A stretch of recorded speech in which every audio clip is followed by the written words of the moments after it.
Welcome back to my channel. In my prior videos about the attack on conservative journalist Savanah Hernandez by 3 members of the same family, I talked about what to expect. Turns out I got it right. Remember, the mother described what her daughter did this way. So Paige was up, like everybody has seen in the video, was whistling. And the whistle that she was using was a 50 decibel whistle. So nothing that could damage or hurt anybody's eardrum, a really small whistle. But it was never about blowing a whistle. This wasn't a remake of the movie Snow White with the 7 dwarves whistling while they worked. It was about blowing a whistle over and over again right in the journalist's ear, with the father directing his daughter to do so, all documented. But let's do some basic math on the so-called 50 decibel whistle. The official measurement of loudness is made from 1 meter away. Every time you cut the distance in half, the decibel number increases by 6. By the time you get as close as the daughter did to the journalist's ear, it could easily reach 74 decibels or more. But that isn't all. The official measurement is when blowing a whistle normally to get a nice tone. But blowing very hard can raise it another 20 decibels for a total of 94 decibels. But there are other factors. If you hear a short sound, like the ticking of a metronome, it will sound much softer than the exact same sound with no gaps. Then there is the fact that you can play different pitches at exactly 50 decibels, but some pitches will sound much louder than others. And higher pitches can be extra annoying, like whistles. So, sorry, but this was not just a 50 decibel whistle when all factors are included, which they must be. But even if it wasn't that loud, you still have no right to keep getting in someone's personal space and blow any whistle in their ear. Now, let's move on to how the lawyer and everyone else tried to make it sound like the journalist was the first to initiate physical contact. A lot of the people on the right are claiming that you guys made physical contact with Savanah first. Or this from the lawyer. We can see on video her instigating. They base it all on this.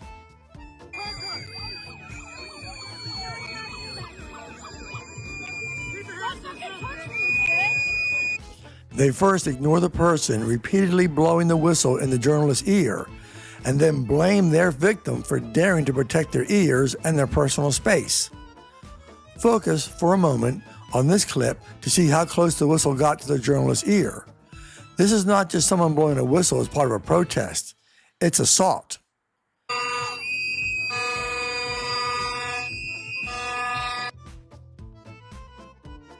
And here's another one. Watch closely where the arrow points at the bottom left of the screen. Right there. Now, a 50 decibel whistle, she might be touching the girl's ear. Remember, every time you cut the distance in half, the received decibel level goes up by 6. So even going from 2.5 inches to touching is a big jump. But, as it turns out, this wasn't the first contact anyway. I found clips from much earlier. There isn't anything to see that early, so I won't put them here. But that's the point. There was nothing to see. The camera catches the journalist a number of times, and all she is doing is standing around, usually outside the main crowd, just making videos. But between that very early time and the whistle clip I just showed, that's when things really start to ramp up. Let's see who started things and who kept escalating it. 200-pound man that shoulder checked me. This woman is right up on me. She keeps touching me, and yeah, I'm here by myself. Stop. Don't touch her. Stop. Leave me alone. Leave me alone. Don't touch me. So anyways, you were being extremely aggressive here. So she says a man made physical contact, and it sure looks like the mother was making contact, as the journalist is saying. And the mother is ignoring the journalist, who is saying 6 times, "Stop," and "Leave me alone," twice. So it isn't the journalist who is instigating. But I'm not done. Oh, God. Hey, guys. So, 2 people sticking dildos in the journalist's face, and even then, the journalist just tries to get them to stop politely. But reason doesn't ever work with the left. Did those dildos make contact? Maybe not, but it is still harassment. However, we don't need to wonder, because right after that, one of them does definitely poke the journalist in the face on purpose.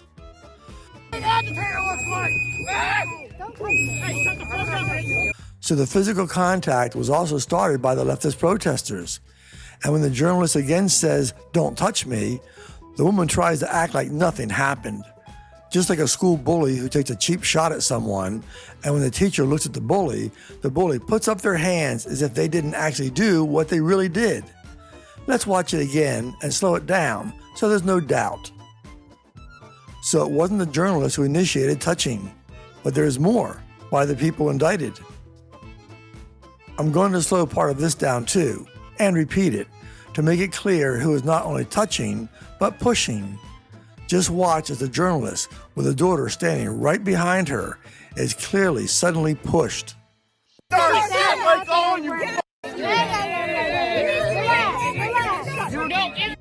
You can see the sudden jerking of the journalist's body from being pushed from behind. It's all quite deliberate, and another escalation without cause.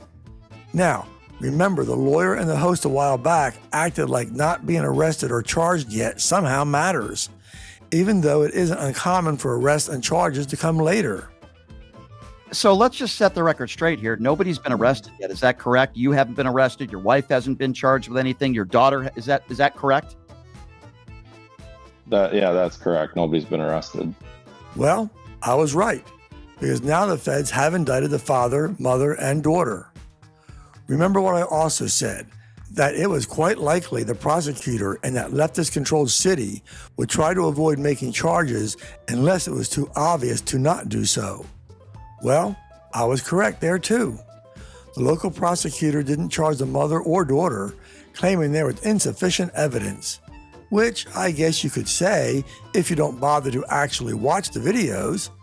Otherwise, not so much. But apparently the father doing this Stop touching me! was too blatant for even that prosecutor to ignore. So the father was charged locally. Don't be surprised if my other prediction comes true too. That is, the local prosecutor goes for a meaningless punishment if convicted. More likely, they'll try to not get a conviction. You have to understand how the left works. Like they describe conservative speech as violence, but the actual violence from the left is called free speech. Repeatedly, it was the leftist protesters who were doing the provoking. It didn't take long before the touching turned violent, once again by the daughter.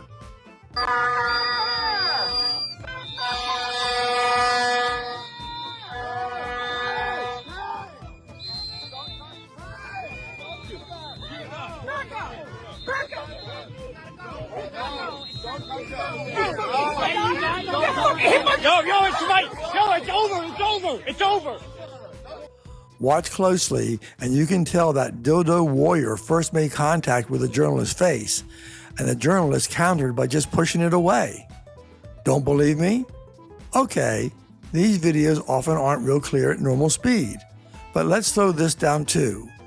Watch the motion of the dildo the woman is waving, and note that it suddenly changes because it hit the journalist. As soon as the journalist pushed it away, after it hit her, that's when the daughter threw her full body into a punch aimed at the face of the journalist. And right after missing with that punch, with the journalist only responding by holding her hand in front of her, the daughter threw her to the ground. The touching began with the protesters.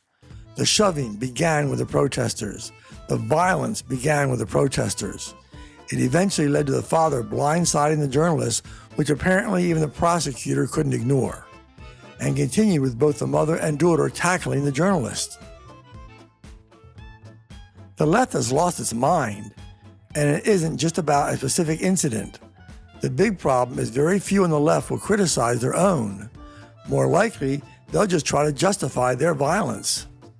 When someone says something bad, and they can be associated with the right in any way, Republicans are caught out over and over to condemn that person. But this almost never happens to Democrats. And what makes it worse is, It doesn't matter how many times a Republican does condemn an extremist on the right. The very next time they have an interview, they'll be asked to do so again, as if they never did. And that is deliberate, to make the poorly informed listener think the condemnation never happened before. Even if a Republican condemns someone a dozen times and, when asked to do so again, and points out they already did so many times, the interviewer will just say something like, "But why won't you do it now?" They do that because that leaves a false impression that the Republican doesn't want to do so. It's essentially the problem of the media. Thanks for watching, and don't let the trolls stop you from speaking out.